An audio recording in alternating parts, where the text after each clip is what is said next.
Vous présentant Oui. bonjour à tous, bienvenue à notre conférence mensuelle du mois de décembre. Je suis excité de vous présenter le docteur Maroun Rizkallah qui va nous parler de la prise en charge chirurgicale des métastases osseuses de la hanche, un nouveau paradigme. Présentation très intéressante qu'on aura aujourd'hui. Juste un petit résumé sur le docteur Rizkallah. Qui est chirurgien orthopédiste diplômé de l'Université Saint-Joseph de Beyrouth au Liban en 2019. Il a suivi une formation d'un an à Paris, en France, pour se spécialiser en chirurgie mini-invasive de remplacement de la hanche. Puis, il a effectué une année de fellowship à l'Université de McGill de Montréal en 2021-2022, où il s'est sous-spécialisé encore en oncologie orthopédique. Et en plus, comme si c'était pas assez, un autre fellowship en chirurgie de la colonne vertébrale au Centre universitaire de santé de Montréal en 2022-2023. Il est chirurgien orthopédiste à l'hôpital universitaire du Dr Georges L. Dumont de Moncton et professeur associé au département de chirurgie à l'Université de Sherbrooke. Par ailleurs, il est titulaire d'un master en statistique biomédicale et en méthodologie de recherche. Il est l'auteur de 56 publications scientifiques parues dans les revues internationales et à comité de lecture ciblant l'ostéoporose, l'arthrose, la chirurgie reconstructive, la colonne vertébrale et l'oncologie. Il a rédigé plusieurs chapitres dans des manuels de renom. Il est membre actif de plusieurs organisations scientifiques ici. Donc, joignez-moi à souhaiter la bienvenue au docteur Riscala et je vous laisse la parole pour votre présentation aujourd'hui. Mais merci beaucoup pour cette très belle présentation, Dr. Mekari. Puis merci pour m'avoir donné l'opportunité. Merci au Centre de formation médicale de Nouveau-Brunswick et spécifiquement à la direction du Centre de recherche de m'avoir invité. C'est un honneur d'être parmi vous aujourd'hui, puis de discuter avec vous à propos de ce sujet que moi je trouve plus ou moins intéressant. Puis on l'a choisi parce que ça pourrait intéresser tout le monde dans le domaine médical, pas spécifiquement dans la famille d'orthopédie ou dans la famille comme d'oncologie, parce que c'est un problème qui est assez fréquent et qui pourrait intéresser tout le monde dans sa pratique juste à y penser. Surtout qu'il y a eu beaucoup de changements récemment vers des choses qui peuvent être plus bénéficiaires pour le patient, mais aussi pour le système de santé en tout et pour tout. Donc, c'est bon, vous m'entendez? Je pourrais continuer? Oui, on t'entend. OK, parfait. Donc, on va parler de la prise en charge des métastases osseuses autour de la hanche, qui était vraiment un problème complexe parce que ça prend des grosses chirurgies, mais les choses ont de plus en plus shifté à des choses qui sont accessibles et plus faciles. Donc, la présentation va être divisée en deux parties, disons. La première grosse partie, quand on parle de hanche, on parle acétabulum ou cotyle et on parle extrémité proximale du fémur. Donc, c'est une articulation entre le bassin et l'extrémité proximale du fémur. La première partie de la présentation va porter sur les métastases autour du cotyle et la deuxième partie de la présentation va porter sur les métastases dans la région proximale du fémur. Ça, c'est une petite partie parce qu'il n'y a pas eu beaucoup de changements récemment. Donc, pourquoi c'est important, puis pourquoi ça pourrait intéresser tout le monde? C'est important parce que euh, c'est fréquent. C'est fréquent, ça veut dire euh, c'est le squelette, c'est le troisième site de prédilection des métastases osseuses après les poumons et, et le foie. Donc, à peu près 50% des cancers à l'autopsie après ont eu des métastases osseuses. Donc, si on va compter à peu près 150 000 nouveaux cancers par an au Canada, la moitié de ceux-ci vont développer au cours de leur suivi des métastases osseuses. Et puis, quand on va parler dans la zone qui nous intéresse aujourd'hui, qui est le pelvis et le fémur proximal, bon, c'est le deuxième site de prédilection de métastases osseuses, après le spine, après le rachis. Donc, c'est quelque chose, donc ça reste un problème fréquent qui peut intéresser une grande partie de la population et que vous allez comme rencontrer dans votre pratique quotidienne de façon pas négligeable. Une autre chose qui fait que ce sujet est vraiment important, c'est le progrès thérapeutique en oncologie. Donc, l'espérance de vie a nettement changé chez ces patients. Juste à vous donner un petit exemple, il y a quelques décennies, on parlait d'une survie de 12 mois pour les patients avec un cancer du sein. Actuellement, on peut parler d'une survie à 5 ans qui dépasse les 70%, même chez les cancers du sein métastatiques, et qui dépasse les 90% chez les cancers de prostate métastatiques. Donc, les gens sont en train de vivre de plus en plus longtemps Et donc, c'est des patients qui vont maintenir leur qualité de vie. Donc, c'est des patients demandants. Et avec leur métastase osseuse, il faut leur fournir de quoi faciliter cette qualité de vie puis les garder mobiles. Pourquoi la hanche en particulier? Parce que c'est une articulation portante. Donc la hanche, surtout le bassin et l'extrémité proximale du fémur, c'est ça qui va nous permettre de déambuler, de changer de position, de continuer à faire nos activités, de marcher. C'est des choses simples, mais qui sont très importantes aux patients qui sont atteints de cancer, d'autant plus s'il a des métastases osseuses. Donc, si la hanche est atteinte, on peut prévoir une détérioration fonctionnelle très importante dans la vie du patient. Et ceci est important pas seulement sur le plan orthopédique, mais aussi sur le plan oncologique, parce que vous le savez très bien, plusieurs scores fonctionnels sont utilisés par les oncologues pour décider si ce patient est apte à recevoir la chimiothérapie ou le traitement ou pas. Et si le patient ne peut pas marcher, ne peut pas déambuler, ne peut pas changer de position, là, son score fonctionnel baisse beaucoup et peut-être le patient peut perdre l'opportunité d'être candidat à un traitement pour prolonger sa survie. Donc, ça va influencer même le pronostic vital, d'autant plus que la métastase, la présence de la métastase par elle-même peut influencer le pronostic vital sans affecter le traitement du cancer, soit par ce que peut donner les métastases osseuses comme l'hypercalcémie maligne ou des choses pareilles, mais aussi les choses importantes, c'est la fracture pathologique. Déjà, une fracture de hanche, on sait très bien qu'elle est associée à 30% de mortalité dans l'année. Donc, que dire d'une fracture de hanche qui survient sur un os fragilisé par la tumeur chez un patient qui est déjà assez fatigué par le traitement de son cancer et par son cancer lui-même. Donc, c'est sûr qu'une fracture pathologique qui survient dans ça, c'est pas du tout un bon signe, et puis c'est associé à une mortalité très importante. C'est pour ça que c'est important de traiter et essayer de prévenir la survenue de la fracture pathologique qui survient vraiment parfois comme un éclair dans un ciel serein et qui peut changer tout le pronostic et toute la prise en charge. Déjà, si ça va nécessiter une chirurgie non planifiée, ça devrait arrêter la chimiothérapie, ça devrait faire un délai sur la radiothérapie, et puis déjà passer par l'anesthésie générale pour passer cette chirurgie chez un patient qui est assez fragile, ça c'est quelque chose de très important et de très pesant pour le patient. Quand on a des métastases osseuses, surtout, comme on a dit, on va se concentrer sur la région autour de la hanche, selon les principes du traitement.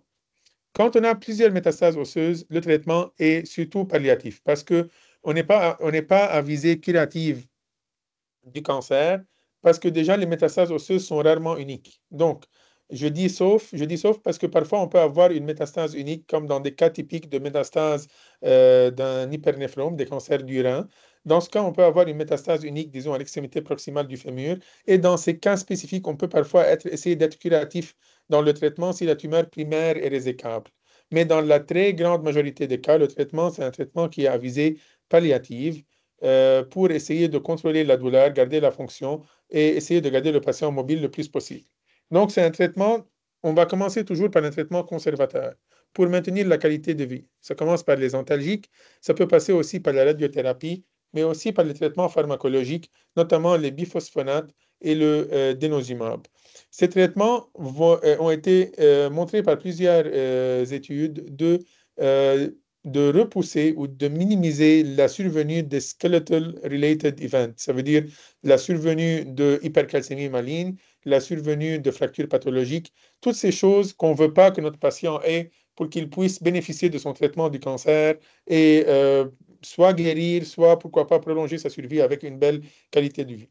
Sans oublier, bien sûr, le traitement du primitif, parce que quand on répond, quand on traite bien le primitif, parfois il y a plusieurs lésions lytiques qui finissent par s'ossifier toutes seules et par se remplir en contrôlant le primitif, parce que sans oublier que c'est lui qui est la cause. Et puis, les métastases, c'est des cellules du primitif qui sont en train de ravager l'os dans une situation bien précise. Mais malheureusement, le traitement conservateur ne marche pas tout le temps, mais il faut toujours commencer par essayer le traitement conservateur. Mais par moment, on est obligé de passer au traitement chirurgical quand le traitement conservateur, qui est notre première ligne de traitement, échoue. Bon, de quoi ça consiste le traitement, ou quels sont, disons, les trois piliers du traitement chirurgical?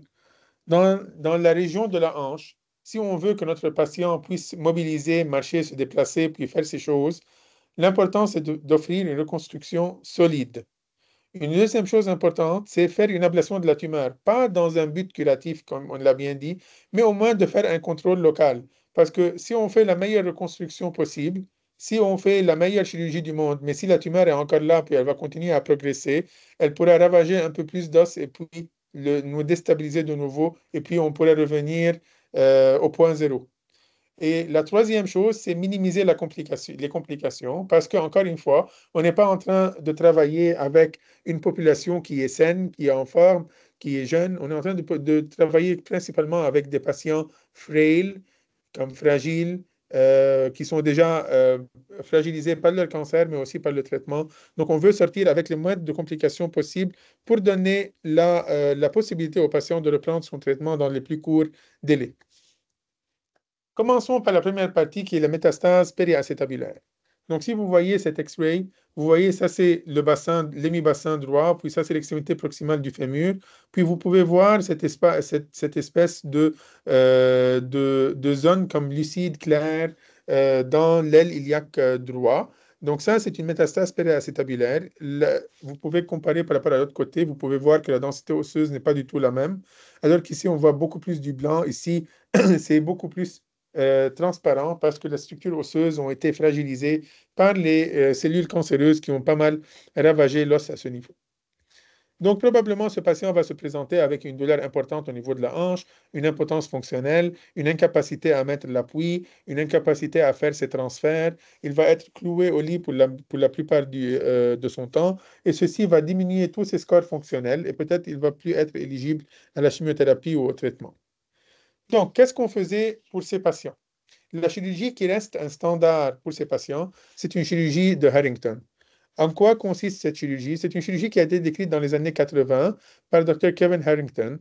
Ça a fait quand même, à l'époque, c'était vraiment un breakthrough pour le traitement de ces patients parce qu'on ne pouvait pas reconstruire leur bassin, puis ces patients étaient comme condamnés à rester au lit et ne plus se déplacer en attendant le décès.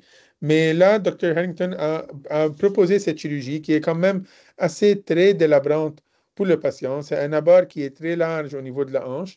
C'est une approche qui est plutôt postérieure, mais parfois on peut aussi monter pour bien voir la crête iliaque, désinsérer tous les muscles abducteurs, trouver il est où le trou et qui est où le défect osseux, le cureter pour vider les cellules tumorales, puis le remplir par du ciment, mettre des broches à l'intérieur du bassin en les accédant à travers le cotyle. Pour pouvoir faire ça, bien entendu, il faut couper la tête du fémur et le col du fémur. Et puis, à la fin, après avoir rempli le trou, mis du ciment, mis des structures métalliques, après avoir détaché tous les muscles, on va pouvoir mettre à la fin une prothèse de hanche, parce qu'on est obligé de mettre une prothèse de hanche parce qu'on était obligé de couper la tête du fémur. Et donc, on va mettre du matériel métallique à la fin. Donc, c'est des longues chirurgies, des chirurgies qui sont délabrantes associées avec une approche chirurgicale étendue. On va faire une dissection musculaire importante en désinsérant les muscles. Donc, tout ça est associé à plus de risques de sérum, de collection, d'hématome, de saignement, de déhiscence cutanée, d'infection, de problèmes de cicatrisation chez des patients qui ont parfois même reçu des doses de radiothérapie palliative sur leur hanche. Donc, les listes de complications sont vraiment importantes. Dans sa première liste, dans sa première série, quand il a décrit ceci, Dr. Harrington, il a parlé de 58 patients avec un suivi à peu près de 18 mois. Dans sa série, 80% des patients ont pu marcher en post-opératoire et ils ont pas mal réduit significativement la consommation des antalgiques, ce qui est un critère de succès pour lui parce que c'était des patients qui ne pouvaient pas marcher puis qui étaient tellement dépendants des antalgiques pour pouvoir juste faire des petits déplacements. Il a eu 6 complications mécaniques, 2 décès périopératoires et une rupture du nerf fémoral dans son abord assez extensif. Donc, c'est des taux de complications qui s'élèvent à peu près 16%, mais c'est encore dans les bonnes mains parce que c'est les mains de celui qui a développé la technique. On ne dit pas que c'est dans les mains des chirurgiens partout dans le monde où le risque de complications devrait être de plus en plus élevé et important. Donc ça, c'était la chirurgie qui est standard. C'est toujours la chirurgie gold standard pour ces cas pareils. Et comme vous le voyez, ça a fait couler beaucoup d'encre depuis que cette depuis que cette technique a été décrite. Il y a eu plusieurs papiers partout au monde, même en France, en Europe, aux États-Unis, qui ont fait des petites modifications pour faciliter cette chirurgie, pour la rendre moins invasive, pour minimiser le risque de saignement et le fardeau que le patient doit doit porter. Mais même au fil des années, même dans les publications qui sont sorties dans les années 2000-2010, c'est quoi les résultats qu'on a vus partout dans le monde? C'est une amélioration fonctionnelle, parfois dépendant des séries, de 58 à 97%, une réduction significative de la consommation dentalgique, ça c'est bien, un suivi moyen selon les séries dépendant de la survie des patients de 8 à 33 mois, des complications mécaniques qui ont survenu de 0 à peu près un tiers pour cent des cas, ce qui est vraiment significatif, des infections de 0 à 10% et de décès périopératoires à 0 à 7%. C'est des chiffres quand même encourageants, mais ça reste une grosse chirurgie. Voyons voir, disons, une étude publiée en 2020 dans le Journal of Bone and Joint Surgery, qui est un des journaux prestigieux en chirurgie orthopédique, provenant de Mayo Clinic et de Mount Sinai à Toronto. Ça veut dire que c'est les centres de référence où il y a les chirurgiens les plus expérimentés qui ont utilisé cette technique. Puis dans le groupe où il y a eu la reconstruction par la technique de Harrington, il faut juste jeter un coup d'œil, c'est à peu près 320 minutes de chirurgie. Donc, on parle de 5 heures de chirurgie. C'est des patients assez malades et assez fragiles. Euh, Puis, la discontinuité pelvienne, c'est là où on est vraiment obligé de faire cette chirurgie. C'était seulement 20% des patients. Et puis, même dans de très bonnes mains, en 2020, en provenance de Mayo Clinic, on peut voir que ces patients ont nécessité une réopération dans à peu près 27% des cas. Donc, dans un peu plus d'un quart des cas, les patients ont nécessité une révision chirurgicale. Donc, si on se rappelle les trois piliers que j'ai présentés au début, est-ce que la chirurgie de Harrington répond à ces trois piliers? Bon, c'est sûr qu'elle offre une reconstruction solide qui va permettre aux patients de déambuler après la chirurgie, de mettre la pesanteur dessus, mais c'est sûr que ça va être assez douloureux. Est-ce que ça nous permet d'enlever la tumeur? Oui, ça nous permet d'enlever la tumeur parce qu'on a un bon accès sur la cavité et ça nous permet de bien gratter la tumeur. Comme on a dit, un but d'avoir un contrôle local et pas une guérison de la tumeur. C'était juste un contrôle local pour minimiser les risques de progression et de décèlement secondaire. Et est-ce que ça permet, mais la question c'est, est-ce que ça permet de minimiser les complications? En fait, on a vu que c'est une chirurgie qui est assez lourde pour le patient. 300 minutes de chirurgie, besoin de réopération dans à peu près 25 à 27% des cas. Donc, ça reste quand même une chirurgie délabrante. Est-ce que vraiment le patient va profiter de cette chirurgie?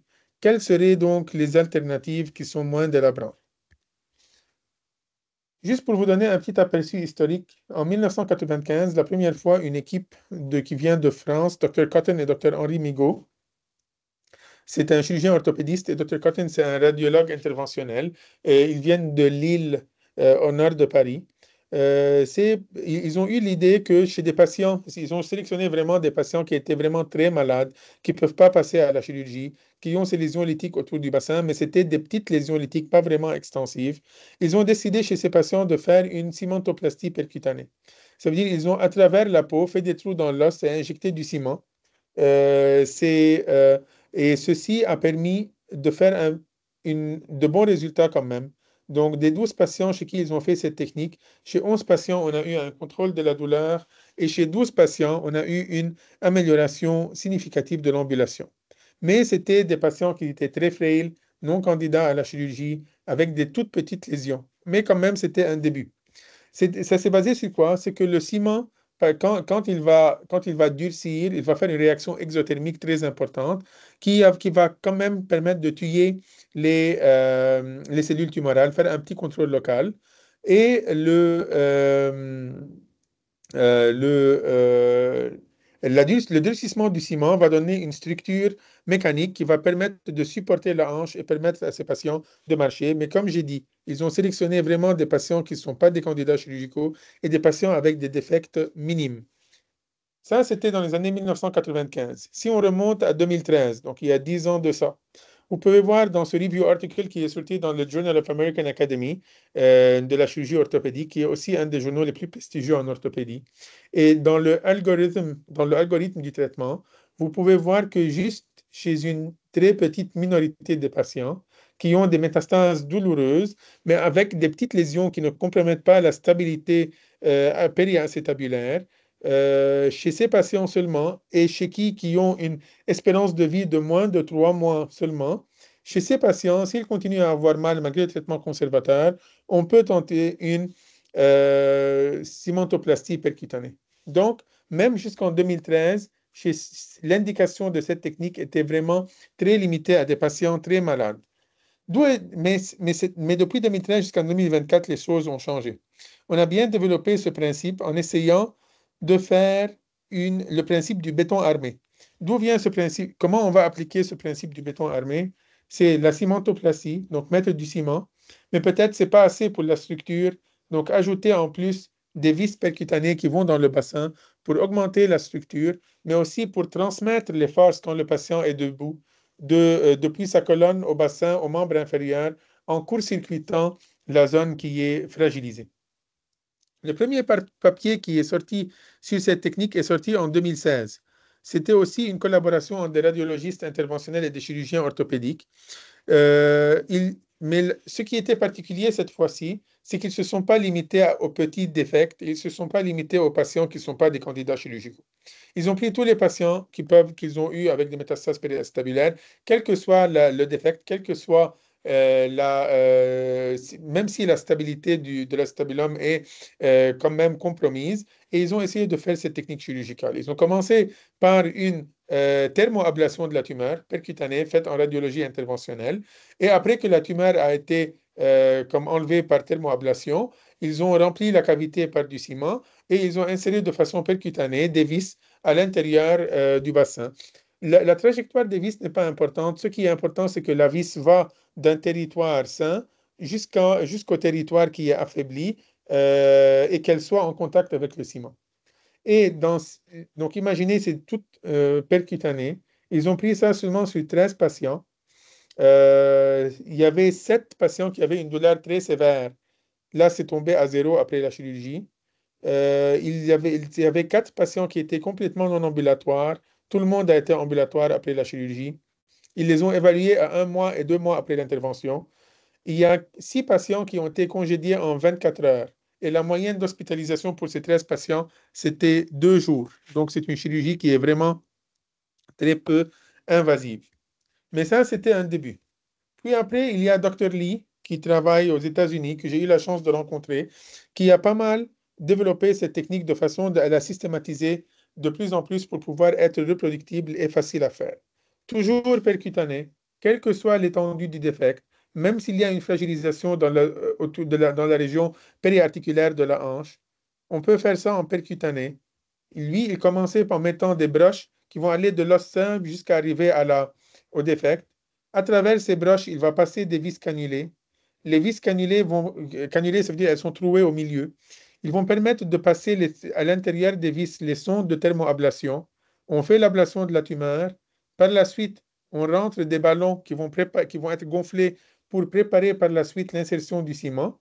Et une fois les chambres sont prêtes, le ciment est inséré à travers les vis. Et avant que le ciment durcisse, on a comme à peu près 10 à 12 minutes, on peut avancer les vis pour que le ciment durcisse et les vis sont présents là. Donc, c'est là le concept du béton armé, ce qui va donner pas mal de structure et ce qui va permettre aux patients de bien se déplacer parce que le stress et la force va passer à travers le bassin jusqu'au membre inférieur en passant à travers cette structure qui est actuellement du béton armé.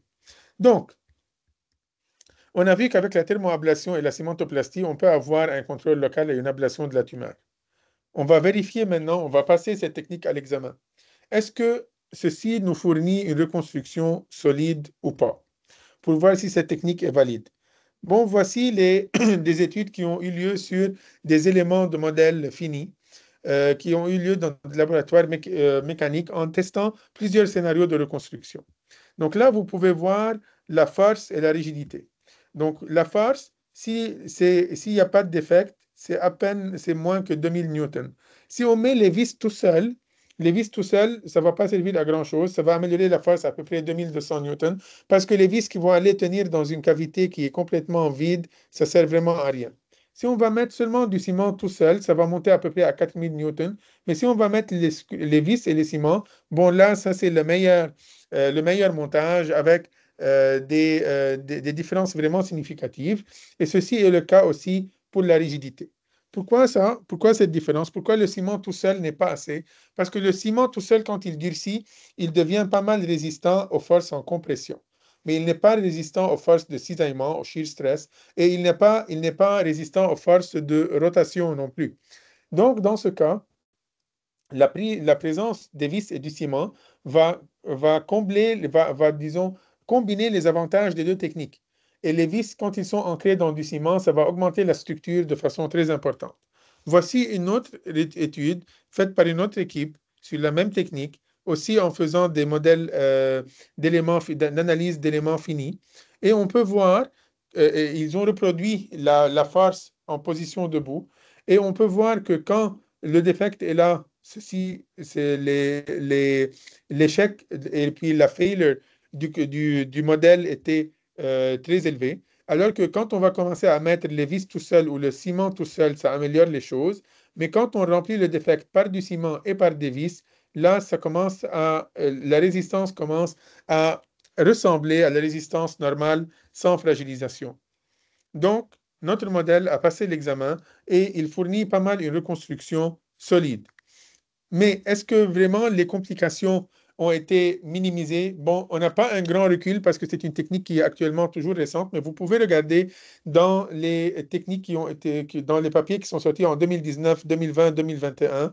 Vous pouvez voir que même sur 100 patients, 19 patients, 38 patients, 18 patients avec des suivis qui peuvent monter jusqu'à 22 mois parfois, les complications étaient minimes. Douleurs, hématomes, fractures pathologiques, dissémination tumorale. Même il y a des séries sans complications. C'est toujours Dr. Lee qui était très optimiste avec la technique. Il y a une série qui a eu une fracture pathologique à 20 mois de suivi. Et il y a eu une série où il y a eu comme 8% de fuite de ciment. Mais la fuite de ciment, ce n'est pas la fin du monde parce que quand la fuite se fait dans les tissus mous autour, ça ne peut pas contaminer grand-chose. Et même quand la fuite se fait à l'intérieur de la hanche, on peut directement faire bouger la hanche, ce qui va aplatir le ciment pour épouser la forme de la tête fémorale et ça ne va pas affecter la mobilité de la hanche. Bien sûr, on est en train de parler chez une population qui est pas mal frêle et fragile. Ce n'est pas comme chez quelqu'un qui a 20 ans. Donc, voici un exemple de suivi sur 10 mois de cette reconstruction avec des patients qui étaient pas mal mobiles et actifs. Bien sûr, avec l'aide de la navigation, la mise des vis, on peut changer les trajectoires et faire les choses de plus en plus sophistiquées, mais quand même, le but est de passer de l'os sain jusqu'à l'os malade et de faire une interdigitation entre le ciment et la vis pour avoir une structure favorable. J'ai eu la chance de publier ce papier en développant et en travaillant sur cette nouvelle technique pendant mon fellowship à McGill, parce qu'à McGill, on n'avait pas la navigation. Donc, on a essayé de vulgariser la technique pour la faire accessible à tout le monde dans tous les centres. On a profité de notre formation en chirurgie de colonne et en chirurgie oncologique en utilisant du matériel qu'on utilise d'habitude pour mettre les vis pédiculaires et en utilisant du matériel simple pour faire la palpation du trajet des vis pour s'assurer qu'on ne fait pas des brèches et qu'on ne sort pas du pelvis et pour faire seulement par de toutes petites incisions, de toutes petites mouchetures cutanées, une chirurgie qui prenait une incision qui était longue comme ça dans le passé. Et voici, on a réussi à combler le trou par du ciment et à passer les vis, quelle que soit l'étendue du défect. Voici un cas qu'on a fait à McGill. Vous pouvez voir le défect qui était vraiment très étendu. Après la thermoablation, on l'a rempli du ciment, on a mis les vis, une dans la colonne antérieure, une visant la colonne postérieure, et ça a pas mal conféré de la structure pour ce patient qui a pu marcher le lendemain de sa chirurgie. Mais on peut se poser la question, et si ça progresse de nouveau, si on n'a pas fait un bon contrôle local et la tumeur a progressé, ça a arrivé dans un petit pourcentage des cas, et ce n'est pas la fin du monde, on peut toujours retourner pour faire la prothèse de hanche, puisque le patient n'a pas eu une grosse chirurgie, puis s'il est toujours opérable pour faire la chirurgie de Harrington classique, on peut toujours retourner pour la faire. Donc là, je vous montre juste un petit exemple à guise de comparaison. Regardez, ça c'est le même défect, vraiment, vraiment le même défect. Mais voyez la technique, le gold standard avec la chirurgie de Harrington, vous voyez qu'il fallait sacrifier la tête fémorale, faire des ostéotomies pour pouvoir accéder au bassin, vider le trou, puis faire ce montage qui est vraiment très encombrant. Et vous pouvez voir par deux petites incisions sur la peau, on a pu, après thermoablation, remplir ce trou par du ciment, puis mettre deux vis. Et les deux patients peuvent ambuler post-opératoire avec quasiment le même résultat, mais celui-ci avec une toute petite cicatrice, moins de mal et beaucoup moins de séjours hospitaliers. Est-ce qu'il y a un changement du paradigme Ben, il faut dire que la chirurgie de Harrington reste toujours le gold standard, mais ça, c'est la séance discutant des métastases périacétabulaires dans l'Académie américaine de l'année 2023. Et vous pouvez voir sur 4 conférences, il y a 3 conférences qui parlaient de la technique mini-invasive avec ou sans navigation, et il y a seulement une conférence qui parle de la technique de Harrington. Donc, les choses sont en train de shifter et la façon de penser est en train de changer de plus en plus vers cette nouvelle technique. Est-ce qu'il y a des contre-indications pour cette technique? Parce qu'on a dit, quel que soit le défect, oui, il y a des contre-indications. La première contre-indication, s'il y a une fracture pathologique, donc s'il y a déjà une cassure complète avec un déplacement qui dépasse les 5 mm, dans ce cas, on ne peut pas utiliser cette technique. S'il y a une discontinuité pelvienne, comme on l'a vu dans la série qui a été publiée par la Mayo Clinic, à peu près 19% des patients, il y avait une discontinuité pelvienne. Mais ça veut dire que dans 80% des cas des patients qui ont eu de Harrington, on pouvait faire cette technique mini-invasive. Et dans le cas où il y a une protrusion acétabulaire, ça veut dire dans le cas où la tête fémorale sort dans le bassin. Ça, c'est des cas rares, mais dans ce cas, on ne peut pas utiliser la technique mini-invasive. Quelles seraient alors les options? Soit faire la technique de Harrington, soit faire l'endoprothèse. Là, je vous donne rapidement comme un aperçu d'une endoprothèse qu'on peut faire chez des patients qui ont des métastases extensives, chez qui c'est contre-indiqué de faire la technique mini-invasive de cimentoplastie. J'ai eu aussi l'opportunité d'étudier la première série canadienne d'utilisation de cette prothèse qu'on appelle Reverse Ice Cream Cone. On a fait ça avec une étude multicentrique avec plusieurs chirurgiens oncologistes orthopédiques au Canada. Et voici un exemple. Là où le cotyle était complètement fragilisé par la tumeur et la tête passée à travers, on fait la résection, puis on met cette prothèse qui est la Reverse Ice Cream Cone qui se colle à l'intérieur entre les tables internes, la table interne et la table externe du pelvis pour permettre de faire une nouvelle prothèse de hanche et permettre de mobiliser le patient. Donc, ça, c'est une alternative qu'on peut développer dans le cas où la chirurgie mini-invasive n'est pas possible et où on veut essayer d'éviter de faire la chirurgie de Harrington pour le patient, où c'est même impossible de bien remplir ça seulement par du ciment. On peut utiliser les endoprothèses, mais c'est pas une chirurgie anodine aussi. Les risques de complications sont importants. Les réopérations peuvent aller jusqu'à parfois 62%, ne serait que seulement pour un débridement, lavage pour une infection chez des patients, encore une fois, fragiles et parfois irradiés. Donc ça, c'était la première grande partie. 5 minutes pour la dernière partie de la chirurgie, c'est juste pour parler des métastases fémorales. Les métastases fémorales, on les divise juste en 2 parties. Au niveau de l'extrémité proximale du fémur, il y a des métastases soit au niveau de la tête et du col du fémur. Là, dans ce cas, il n'y a pas vraiment eu de changement parce qu'on ne peut pas faire des reconstructions faciles pour ça. Donc, l'option reste toujours une prothèse, un remplacement de hanche, que ce soit une hémiprothèse ou une prothèse totale. L'important, c'est de réséquer la partie qui est atteinte par la tumeur pour ne pas fragiliser et reconstruire le reste par la hanche. Donc, ça, il n'y a pas eu vraiment un grand changement du paradigme. Mais pour les fractures per- et sous-trochantériennes, là, on a toujours un dilemme à faire. Quand on a des lésions lithiques dans le fémur, est-ce qu'on met un clou ou est-ce qu'on enlève tout et on met une endoprothèse? C'est sûr, le clou, c'est une chirurgie plus facile. C'est sûr, l'endoprothèse, comme on a discuté, c'est une chirurgie plus compliquée avec un abord plus extensif et qui va être plus pesante pour le patient. Mais le problème, c'est que dans 8% des cas, on a eu des fractures de clous chez les patients chez qui on a utilisé les clous, pour la seule raison que les patients commencent à vivre de plus en plus longtemps. Et ces lésions lithiques ici peuvent parfois ne pas se combler avec le temps, donc ce qui fait qu'il y aura trop de stress sur le métal qui va finir par se casser.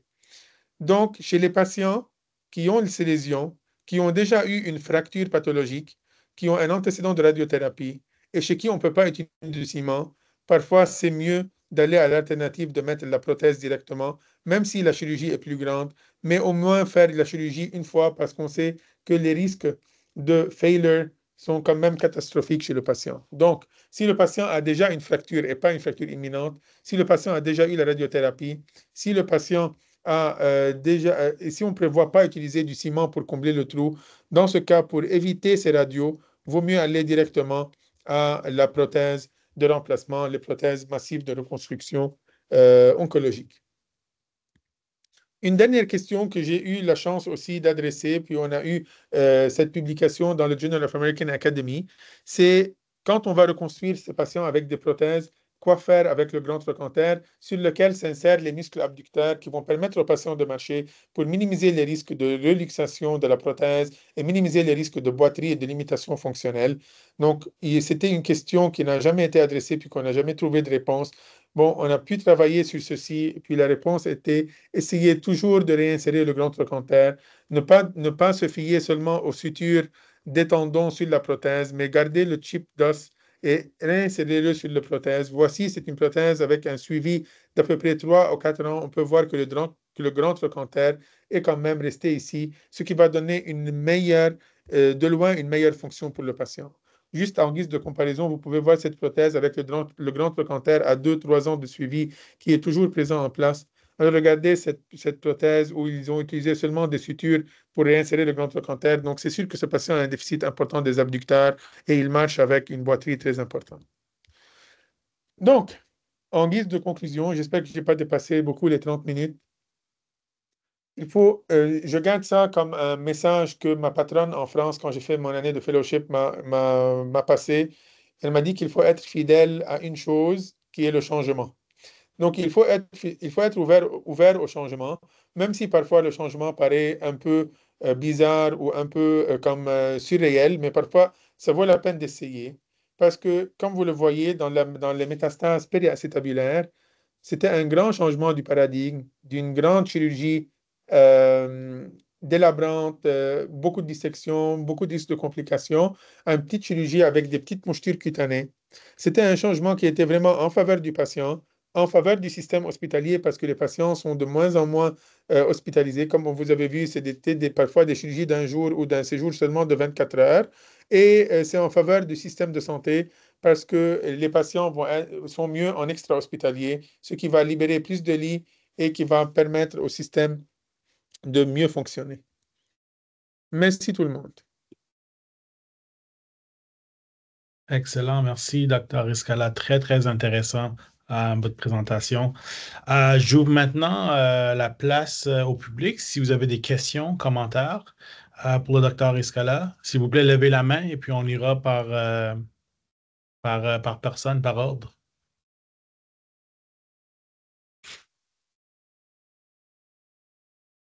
Et il n'y a personne pour l'instant, mais pendant que les gens pensent à une question, moi j'en aurais une, Dr. Riscala, si ça ne vous dérange pas. Mais bien sûr, Euh, je vous écoute. d'un point de vue réadaptation, parce que c'est ça qui m'intéresse. En tant que physiologiste de l'exercice, moi, ça m'intéresse de voir, OK, mais comment qu'on peut remettre ces personnes sur pied le plus rapidement possible, le plus fonctionnel, le plus rapidement possible. Et surtout, ces patients fragiles où on veut limiter le temps dans, le bed rest time, dans le lit. D'après vous, d'après les interventions que vous voyez, d'après les choses que vous voyez, quelles sont les interventions qui peuvent nous permettre un retour, pas la normale parce que ça va prendre un peu plus de temps, mais un retour fonctionnel plus rapidement que certains autres? Est-ce que c'est souvent des chirurgies qui sont les moins invasives, évidemment, mais d'après votre expérience, qu'est-ce que vous voyez? Donc, nous c'était ça. Moi, je l'ai vu, puis je n'ai pas cru mes yeux quand je l'ai vu la première fois, parce que je voyais avant la chirurgie qui était la standard of care, qui est la chirurgie de Harrington, avec des grosses coupures comme ça. On va couper tous les muscles abducteurs, on va mettre des prothèses. Les patients vont avoir beaucoup plus mal de la chirurgie que leur douleur initiale. Et donc, c'était très difficile de faire la réadaptation. Et les patients ont peur de mettre la mise en charge directement. Donc, c'était vraiment très difficile après les grosses chirurgies. Et la douleur de la chirurgie, et ces patients qui ont épuisé leurs réserves, et les patients qui ont pas gagné comme parfois 1 litre pendant la chirurgie ou plus, c'était très difficile de les mobiliser. Ça prenait du temps pour les sortir. Ils restaient à l'hôpital à peu près une semaine ou deux. Beaucoup d'efforts de la médecine physique et de la physiothérapie pour les encourager à sortir du lit. On avait toujours un problème avec l'appareil abducteur parce qu'on n'arrivait même pas à réinsérer les muscles. C'était des patients qui ont parfois de la radiothérapie, donc le tissu déchire facilement à chaque fois qu'on voulait réinsérer de nouveau les muscles après les avoir détachés. Mais c'était vraiment le jour et la nuit. Donc avec cette nouvelle chirurgie qui est en cours d'être développée, j'ai vraiment vu la différence de mes propres yeux quand on a expérimenté ça à McGill. On dit pourquoi ne pas l'essayer pour voir. Puis au pire des cas, ça ne marche pas, on peut toujours faire la chirurgie de Harrington. Et puis c'était vraiment le jour et la nuit. Le séjour hospitalier est descendu à 24 heures. Les patients pouvaient marcher le lendemain. C'est sûr que De point de vue physiothérapie et réadaptation, ça leur prenait des ambulateurs, une marchette, parfois deux cannes, parfois une canne. Parfois aussi, ça dépend de l'âge du patient, puis de la motivation du patient, puis de son état général, de son état du cancer. Mais moi, je ne peux pas t'offrir mieux que ça. Je veux dire, comparer à, si on va prendre le même patient, comparer les deux techniques, c'est sûr que la meilleure chose que je peux t'offrir en termes de réadaptation physique, c'est un patient avec deux petites montures cutanées qui a son appareil abducteur actuellement intact. C'est sûr qu'il va y avoir un peu de douleur, c'est sûr qu'il va y avoir parfois une appréhension à la mise en charge, parce que c'est difficile de faire sortir le patient après des mois de douleur, que maintenant, vas-y, marche de nouveau, tu ne vas pas avoir mal. Aussi, il faut juste pousser le patient à plus de confiance pour qu'il puisse faire ça. Mais c'est vraiment, on a réussi à congédier les patients 24 heures après cette chirurgie. C'est une chirurgie qui prend 1 heure maximum. Puis vraiment, deux petites montures cutanées, pas de saignement. Et puis, comme j'ai dit, si jamais ça ne marche pas, on peut toujours faire de la grosse chirurgie, mais ça vaut la peine de l'essayer. C'est un très, très grand changement pour ces populations. Ouais, super intéressant. Puis surtout, comme vous dites, tout le monde gagne à la fin. Le système de Ouais, santé, vous gagnez, le patient gagne. C'est quand même bien. ouais. Est-ce qu'il y a des questions, d'autres questions, commentaires pour le docteur Escala?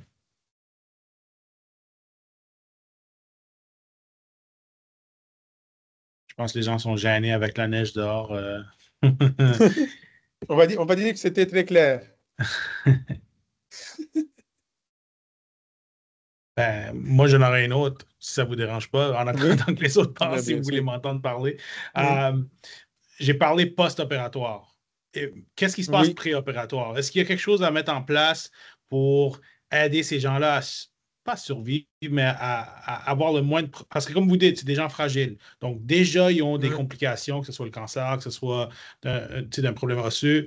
Est-ce qu'il y a des choses préopératoires qu'on peut faire, que ce soit diète, activité physique, quelque chose du genre pour peut-être limiter le dégât, si vous voulez, ou limiter la convalescence post-intervention? C'est sûr, je suis complètement d'accord avec ça, mais malheureusement, nous, on ne fait pas attention à ça, mais de plus en plus, la littérature, les publications sortent sur le prehab plutôt que le Mm, rehab. C'est le prehab, comment préparer le patient avant la chirurgie. D'autant plus, comme vous avez bien dit, c'est des patients qui sont vraiment assez fragiles et assez comme très limités déjà. Donc, le concept de sarcopénie qui est en train de devenir maintenant de plus en plus comme sur mm, la une dans tous les papiers. Donc, moi, je dis toujours à mes patients, en attendant leur chirurgie, restez actifs, parce que c'est ce que je leur dis, que the fitter you are before the surgery, the fitter you will be after the mm, surgery. Que vous allez avoir mal, que vous bougiez ou pas. Bougez, mm, même si vous avez mal, parce que ça va garder votre masse musculaire et ça va quand même vous laisser actif. Ça va garder l'amplitude de mouvement de la hanche quand même. Donc, mm. je sais que vous avez mal, je sais que vous n'êtes pas capable d'appuyer dessus, mais quand même, continuez les exercices, bougez, pliez les hanches, bougez, vous allez, parce que plus vous vous enraidissez, tout ce que vous perdez, c'est très difficile à gagner après. Donc, essayez de garder ça. Puis, dès qu'on voit qu'il y a quelque chose qui ne va pas bien, moi, directement, je pousse mes patients à utiliser l'aide à déambuler. Parce que le patient, c'est Mm. très difficile de le convaincre d'utiliser le walker ou la canne. Ah, non, comment je vais faire ça? Non, n'ayez pas honte. Utilisez ça et marchez plutôt que vous restiez au lit sans aucun mouvement.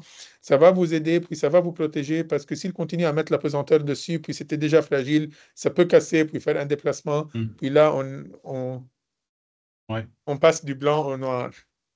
Non, c'est intéressant. Puis souvent, on peut Mm. dire un peu, c'est mieux que rien. Donc, bouger, C'est bouger, ça. bouger. C'est très Mm. intéressant que vous dites ça. OK. Et c'est Moi, sûr, j'ai plus. nutrition, nutrition, nutrition. C'est c'est intéressant. Mm. On a une question de Robert Foulem. Oui, allô, est-ce que vous m'entendez? Oui, bonjour, on vous entend. OK, parfait. Premièrement, merci beaucoup pour la présentation. C'était super intéressant. Je me demandais juste, en tant que quelqu'un qui n'a pas vraiment d'expérience avec le bloc opératoire, comme c'est quoi les barrières à comme, implémenter une nouvelle chirurgie comme ça dans des centres où il n'y a peut-être pas un expert comme vous qui est, qui est familier avec la nouvelle chirurgie? Très bonne question. Je vais te donner une expérience personnelle. En fait, quand j'ai vu la première fois la technique, puis comment on va essayer de faire, puis waouh, puis OK, c'est très beau pour être vrai, puis peut-être on va pas pouvoir le faire. Tu sais, moi, dans mon centre à fellowship à McGill, on n'avait pas la navigation, on n'avait pas l'accès pour faire ça en radiologie interventionnelle. Toutes les publications que j'ai montrées, c'est des patients qui ont été opérés en radio interventionnelle. L'orthopédiste descendait là-bas, le radiologue interventionnel faisait l'affaire.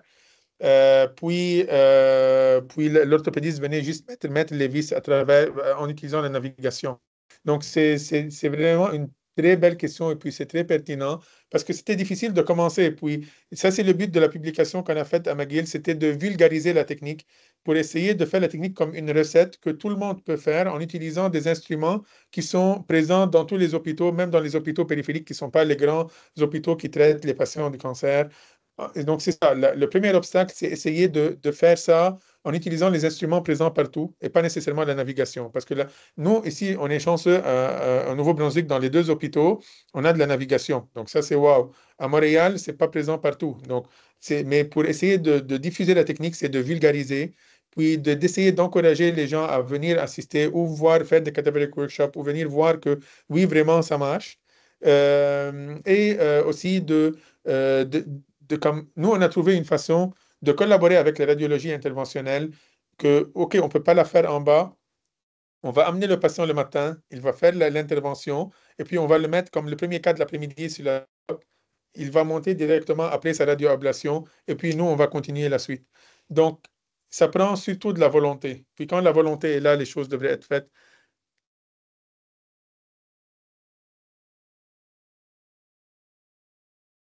Merci beaucoup. Donc, le but, c'était juste de montrer dans notre papier qu'on a pu publier, c'est que ça ne prend pas vraiment des instruments magiques pour faire cette chirurgie. Les instruments basiques qu'on utilise pour la chirurgie de colonne partout au monde sont suffisants pour faire cette chirurgie. Bon, est-ce qu'il y a d'autres questions, commentaires? J'en vois pas dans le chat et j'en vois pas ailleurs. Donc, je pense qu'on va terminer ça là. Docteur Escala, merci. Oh non, on a une question. Hélène Thériault. On va la laisser. Ouais. Allez-y, Hélène. Non, je voulais juste dire merci beaucoup. Puis j'ai comme pesé sur la main au lieu de peser sur réagir pour envoyer un petit bravo. Merci beaucoup, Dr. Iscala. Mais je vous en prie, merci beaucoup. On a une question, Dr. Escala, dans le chat. Ça met, compte tenu de la dégradation de l'os avec l'âge, combien de temps une chirurgie de la hanche peut-elle être efficace chez une personne âgée? Est-ce qu'on parle d'une chirurgie de la hanche chez les gens atteints du cancer ou chez les gens atteints ou la chirurgie de hanche arthritique? Ça, c'est ma question. On a une réponse de oui. J'imagine le cancer, c'est ça, cancer. Oui, c'est ça. C'est pour ça qu'on est en train d'utiliser beaucoup de ciment et des armatures. Si vous avez vu si vous avez vu la radio, euh, vous m'avez rappelé une chose importante aussi qu'un de mes patrons disait toujours, c'est que le but, c'est que our material outlives the patient. Les gens atteints du cancer ont une nette amélioration de leur survie, mais on sait que quand c'est beaucoup de métastases osseuses qui ont pas mal détruit, pas mal d'os, on sait que ce n'est pas une prothèse qui va survivre 20 à 30 ans comme la prothèse qu'on met dans les cas dégénératifs. Donc, c'est vrai que la chirurgie de hanche va être efficace, mais le matériel ne va pas tenir. Notre but, c'est que notre matériel survive plus que notre patient pour lui fournir la meilleure qualité de vie jusqu'à ses derniers jours. Donc, c'est sûr qu'il y a beaucoup plus d'obstacles à surmonter. On va utiliser du ciment, on va utiliser des broches, on va utiliser d'armatures pour essayer de reconstruire et puis de faire donner plus de structure pour laisser notre matériel survivre le plus longtemps.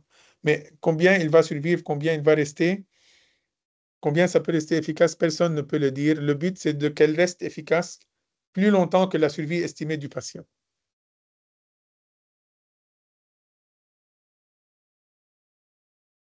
Excellent. Merci. Excellent. Donc, je pense qu'on va finir ça là. Docteur Escala, merci beaucoup pour votre temps, pour votre expertise. Je sais que vous êtes pas mal occupé.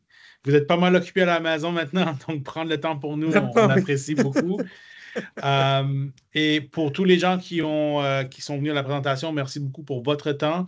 Ça va être la dernière de cette année. On va recommencer au mois de janvier, puis garder un œil ouvert sur le prochain conférencier qu'on va annoncer bientôt pour le mois de janvier. Donc, à tous, je vous souhaite des belles fêtes. Et Dr. Escala, encore, merci beaucoup pour votre Merci, puis présentation. belle fête à tout le monde, puis merci pour cette opportunité. Bonne journée, salut.